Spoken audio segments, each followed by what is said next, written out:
Fred here, welcome back to the Gear Obsession channel. In this episode, I am going to be talking about the Browning Buckmark. And we'll go ahead and check it for safety on camera, because the YouTube police are everywhere right now. Everywhere. Alright, so we are safe. This is pure fun. What I consider my fun gun. And has no recoil. It is a simple blowback design, and I'm going to shoot different 22s out of here. We can see the difference between them. I'll do a couple of slow motion shots, things like that. Now I'm going to keep this pointing down range, but I want to show you what I had done here.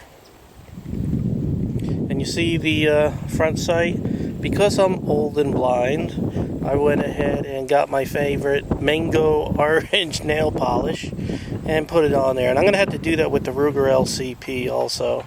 It's just too difficult for me to see. So all I can do is point shoot with that at close range. I can't do anything else with it until I do that. And I'm going to go ahead, and last time I had this out here, I had the red dot on here. And with the red dot, I was hitting blinkers at 100 yards with this thing. It was just pure fun.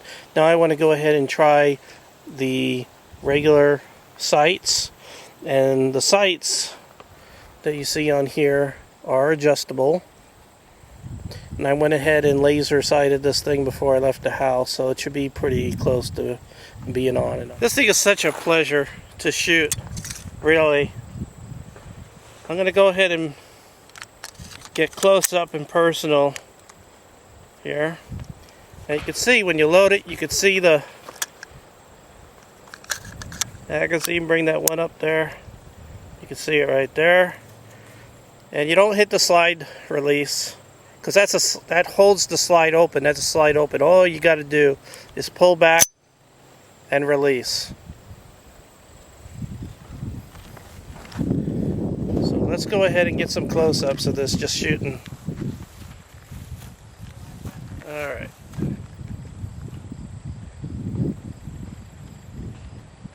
I'm not going to aim, I'm just going to be shooting for the camera.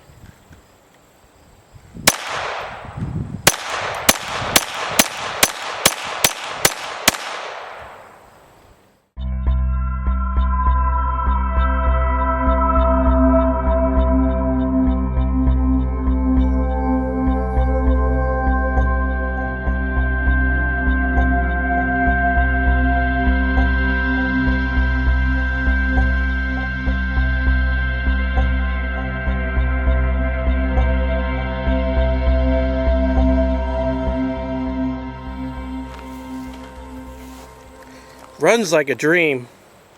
Feels so comfortable. This grip is incredible. It just feels like it's made for your hand. It's not too wide, it's not too thin. It has these finger grooves built in. Not all the Browning models have this grip, so what you want to do is go to the store and try the different models. But for me, this grip was the best. It's just an incredibly balanced. I love it. It is heavy. I love the weight of it. So here we are behind the shooting bench. I got a bag there. And what I'm going to do is use the bag as a rest. I'm going to take that 22 pistol with iron sights on the rest and attempt to make a 50-yard shot at one of those tiny propane cans, which is empty, by the way, so environmental police, relax, and I'm going to pick up the can when I'm done. Please, please, give me a break. And I'm going to go ahead and zoom in on that. Right there. So there it is. That's what I'm going to be trying to shoot at. Iron sights. And here we go.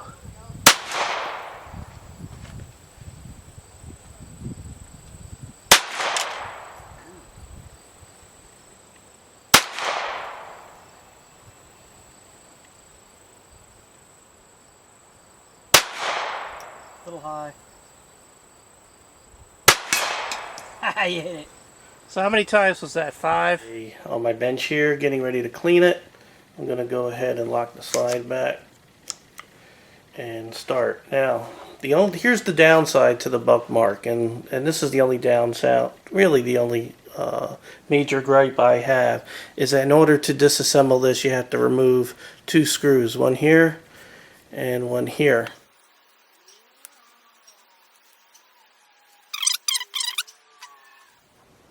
There is a lock washer in this one too. There it is. Now if you notice, the rear screw is longer than the forward screw. Show you the difference. There's one, there's the other. So you want to keep track of that. And here is the top. Now to get this out is a little tricky. What I usually do is pull the slide back a little bit so I can grab this rod and sort of work it out. And keep in mind this is spring loaded, so try to keep things under control. There's a little nylon buffer that's to the rear, and I don't remember if I took this apart or not. I don't think I did. And you just leave it at that. This little block here contains the recoil spring, and it also has the firing pin right there. Not sure if you can see that. There we go. And that all stays together. You don't really need to disassemble that to field strip. And now you can just lift the slide right off. And there's no real need to take the barrel off the rest of the frame, but if you really want to, there is a screw located right here.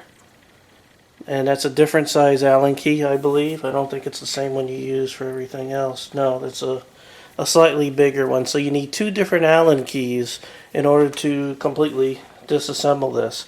So that's the only issue I have with the Buckmark, is that it requires to take some screw. You know, it's not completely toolless. Now you can see how dirty. That's about where the most dirt is after cleaning, right there on the face of the barrel there.